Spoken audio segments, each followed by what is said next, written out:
Sajawala တဲ့က Spider-Man နဲ့အားလုံးထဲမှာ Tobey Maguire ရဲ့ Spider-Man ဟာဘာကြောင့်ရန်သူလက်ချက်ကနေတခြားသူကိုကာကွယ်ဖို့ကိုယ့်အသက်ကိုယ်တောင်အဆုံးရှုံးခံဝန်းသူလို့သတ်မှတ်ကြတာလေအဲ့ဒီမှာအဓိကအကြောင်းရင်းနှစ်ခုရှိပါတယ်ဗျာပထမအချက်ကတော့သူကိုယ်တိုင်လည်းအတိတ်မှာအမှားတွေလုပ်ခဲ့ဘူးပြီးကလဲစားချေခြင်းဟာငင်းချမှုမပေးနိုင်ဘူးဆိုတာကိုနားလည်သွားလို့ပါ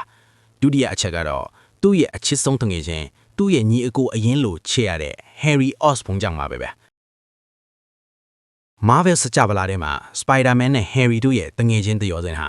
ကချိုမြင်ဆုံးဖြစ်တယ်လို့အခါးသီးဆုံးလည်းဖြစ်ပါတယ်။အားလုံးကပြောကြတယ်လေ။ Peter Parker ဟာတကဘာလုံးကိုကယ်တင်နိုင်ခဲ့ပေမဲ့ Harry တယောက်တည်းကိုတော့ရှုံးနိမ့်ခဲ့ရတယ်တဲ့။သူတို့နှစ်ယောက်ဟာငယ်ငယ်ကတည်းကအရင်နှီးဆုံးတငယ်ချင်းတွေပါဗျ။ Peter ကအေးအေးဆေးဆေးနေတတ်တဲ့ကျောင်းသားလေးဖြစ်ပြီး Harry ကတော့မြို့မျက်နှာဖုံးတထေးသားပေါ့။ဒါပေမဲ့ချမ်းသာကြွယ်ဝမှုကသူတို့ကြားမှာအဟန့်အတားမဖြစ်ခဲ့ပါဘူး။ကျောင်းမှာပီတာအနိုင်ကျင့်ခံရတိုင်း Harry ကအမြဲတမ်းရှေ့ကနေမမကာကွယ်ပြီးခဲ့သူပါဗျာ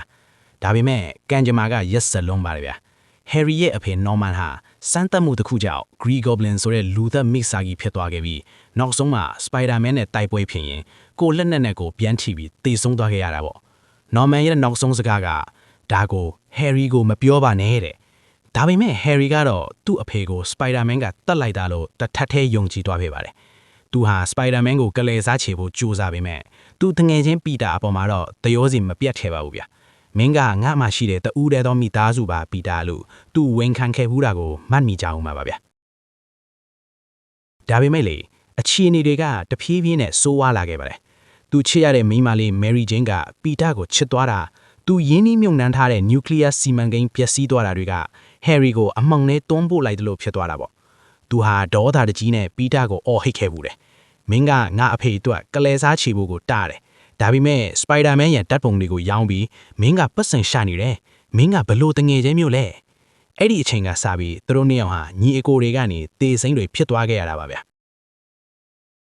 နောက်ပိုင်းမှာဒေါက်တာအော့တိုက Harry စီကိုရောက်လာခဲ့ပါတယ် Harry က Spider-Man ကိုဖမ်းဖေးဖို့တောင်းဆိုခဲ့ပေမဲ့ဒေါက်တာအော့တိုထသွားကနေမှသူမနေနိုင်ပဲပြောလိုက်တဲ့စကားတစ်ခွန်းကတော့ပီတာကတော့ဒဏ်ရာမရစေနဲ့ဆိုတဲ့စကားပါပဲဗျ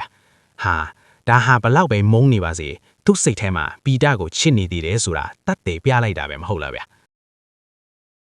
ဒါပေမဲ့လေ Spider-Man ရဲ့မျက်နှာဖုံးအောင်မှာသူ့တငယ်ချင်းပီတာဖြစ်နေတာကိုတီးလိုက်တဲ့အချိန်မှာတော့ Harry ဟာမိုးကြိုးပစ်လိုက်တယ်လို့စွန့်အားသွားခဲ့ရတာပေါ့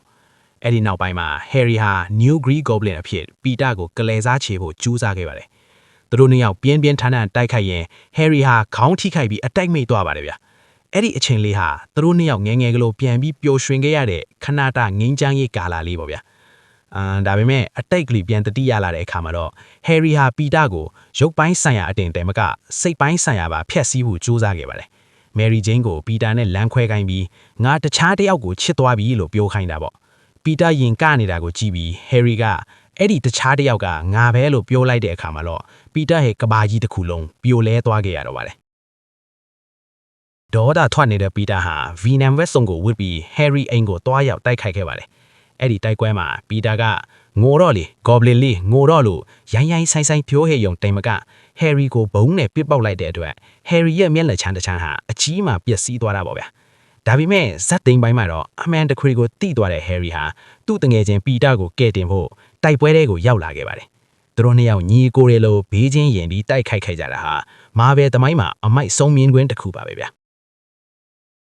Venom ကပီတာကိုတတ်ဖို့ကြိုးစားတဲ့နောက်ဆုံးအခိုက်အတန့်မှာတော့ Harry ဟာသူ့ကိုယ်ကိုအကာအကွယ်လုပ်ပြီးပီတာကိုစားအသက်ပေးသွားပဲပါတယ် Harry ဟာသူ့ရဲ့အချစ်ဆုံးတငယ်ချင်းပီတာရဲ့လက်အောက်မှာပဲအေးချမ်းမျက်စိမိတ်သွားခဲ့ရတာပေါ့သူတို့နှစ်ယောက်ရဲ့ဇလန်ဟာကျွေကွဲစရာကောင်းပေမဲ့စစ်မှန်တော့တငယ်ချင်းဆိုတာဘာလဲဆိုတာကိုကဘာကိုတတ်သိပြသွားတာပါဗျာတကယ်လို့ Harry Osborn တယောက် Parallel Universe ထဲကိုရောက်သွားခဲ့ရင်ဘယ်လိုတွေဖြစ်လာမလဲဆိုတာကတော့ကျွန်တော်တို့ပရိသတ်တွေအမြဲတမ်းတွေးနေမိတဲ့မေးခွန်းတစ်ခုပါပဲဗျာကဲသင်ရောသူတို့နှစ်ယောက်ရဲ့